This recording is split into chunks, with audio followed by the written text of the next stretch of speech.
মুমিন যে কোনো পাপ করা এটাই আমানতের খেয়ানত করা। আল্লাহ আমাদের সকলকে পাপ থেকে বেঁচে থেকে আমানতদারিতা যেন রক্ষা করতে পারি, আল্লাহ তৌফিক দান করেন। এক অংশ আমি, বাকি অংশ আপনারা। বলেন আমার সাথে, পাপ না করা, বলেন আমানত, বলেন পাপ না করা, ছোট পাপ না করা, বড় পাপ না করা, পাপ করা খেয়ানত, ছোট পাপ করা, বড় পাপ করা। আল্লাহ বলেন জেনে শুনে এই আমানতের খেয়ানত করবা।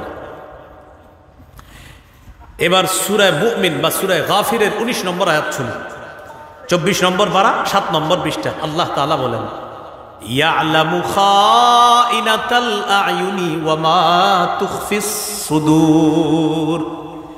ইয়ালামু তিনি জানেন, খাইনাতাল আয়ুন চোখের বিশ্বাসঘাতকতা তিনি জানেন, চোখের খেয়ানত তিনি জানেন, চোখের কুদৃষ্টি তিনি জানেন। তাহলে এখান থেকে নোট করব আমরা, বলেন কুদৃষ্টি, খেয়ানত। বলেন তো সবাই কুদৃষ্টি কি? এবার দেখেন চোখের খেয়ানত কাকে বলে, আমার দিকে তাকাইলে বুঝবেন। এই যে আপনার সাথে চলতেছি আমি সুন্দরভাবে, চোখের কোনা দিয়ে তাকাইছি এমনি হারামের দিকে তাকায়, আবার একটা হলো ডাইরেক্ট দেখা, এটা না, চোরাই চোখ। হ্যাঁ সুন্দর, চোরাই চোখ। খাইনাতুল আইনের সুন্দর বাংলা হলো চোরাই চোখ। হ্যাঁ চোরাই চোখ দেখে আবার, এবং মনে মনে একটা খারাপ কল্পনা করছি। আল্লাহ বলে রে বান্দা, ইয়ালামু খাইনাতাল আয়ুন, তুমি যে চোরাই চোখ দিয়ে দেখছো আমি আল্লাহ কিন্তু জানি। ওয়া মা তুখফিস সুদূর, সাথে সাথে মনে যা কল্পনা করছো এটাও জানি।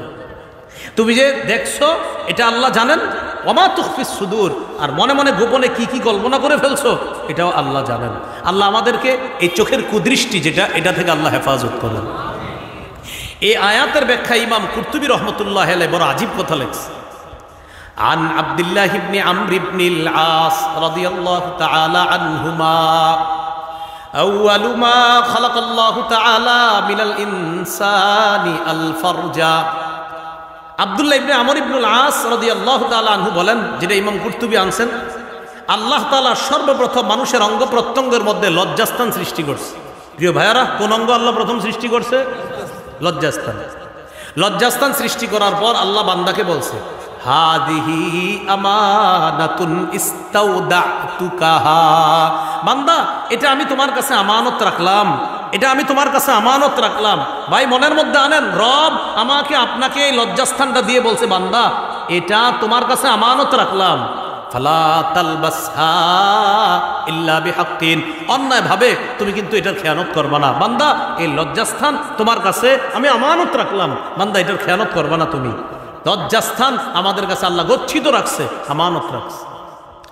এরপরে আব্দুল্লাহ ইবনে আমর ইবনুল আস বলেন, ফাল ফারজু আমানা, লজ্জাস্থান আমানত, ওয়াল উযুনু আমানা, কান আমানত, ওয়াল আইনু আমানা, চোখ আমানত, ওয়াল বাতনু আমানা, পেট আমানত, ওয়াল ইয়াদু আমানা, হাত আমানত, ওয়ার রিজলু আমানা, পা আমানত, ফালা ঈমানা লিমান লা আমানাতা লা, যার আমানতদারিতা নাই তার ঈমান নাই। এইগুলা বইলা বলতেছে যার আমানতদারিতা নাই তার ঈমান নাই, মানে কেমন জানি বলতেছে, হাত আমানত, এটা দিয়ে খেয়ানত করছো, ছি ছি, এটা ঈমানের বৈশিষ্ট্য না। তোমার চোখ আমানত, খেয়ানত করেছো, আহা মুমিন, এটা চোখের বৈশিষ্ট্য না। কান আমানত, গান শুনছো তুমি কান দিয়ে, হ্যাঁ শুনে ফেলছি, ছি ছি, এটা তোমার বৈশিষ্ট্য না, এটা কানের বৈশিষ্ট্য না।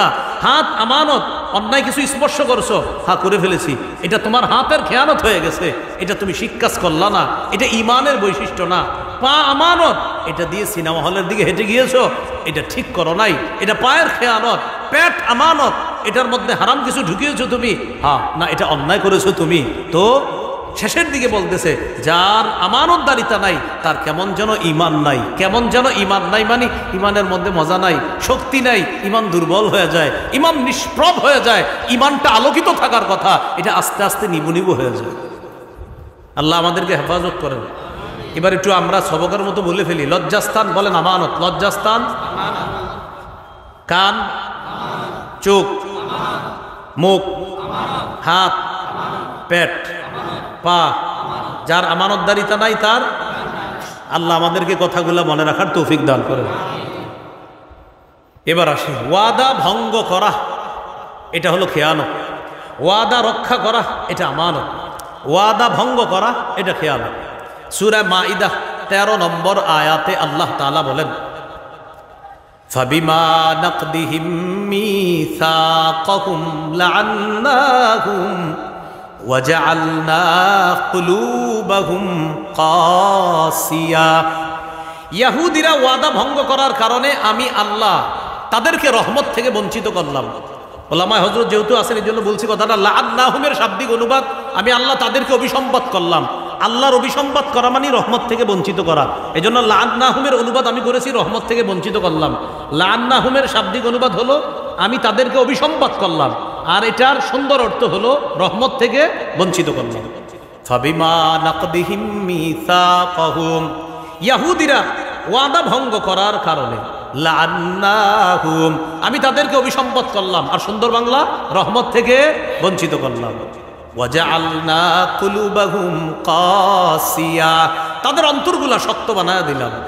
ইউহাররিফুনাল কালিমা আম মাওয়াদিই, তারা তাওরাতের বিধানগুলা যথাযথ জায়গা থেকে আরেক জায়গায় বিকৃত করত।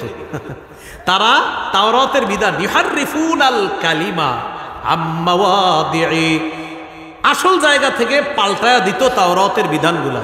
যেমন তাওরাতের মধ্যে আছে ধনী হোক গরিব হোক, বিবাহিত নারী পুরুষ যদি ব্যভিচার করে তাদেরকে পাথর মেরে হত্যা করা হবে।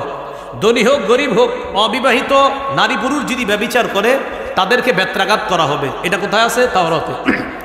ইহুদিদের পণ্ডিতরা কি করত, ধনী কোনো মানুষ যদি অপরাধ করত তাদের কাছে যদি এই অপরাধীকে আনা হতো, তখন ধনী মানুষরা অফার করত যে আপনাদেরকে দেওয়া হবে কিছু, একটু বিচারটা বুঝে শুনে করেন।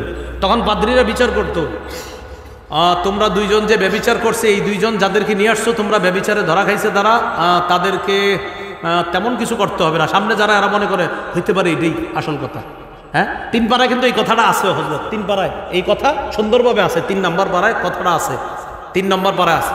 ইহুদি পাদ্রীরা, এই যে 3 নম্বর পারার 19 নম্বর পৃষ্ঠার শুরু আয়াতটা, ওয়া ইন্না মিনহুম লাফারিকান ইয়ালবুনা আলসিনাতাহুম বিল কিতাব লিতাহসাবুহু মিনাল কিতাব। আল্লাহ বলে ইহুদিদের একটা স্বভাব হলো এরা তাওরাত কিতাব পাঠ করার সময় ইয়ালবুনা আলসিনাতাহুম, বা জিহ্বাটা নাড়ায় এদিক সেদিক কইরা বিধান পাল্টায়, লিতাহসাবুহু মিনাল কিতাব।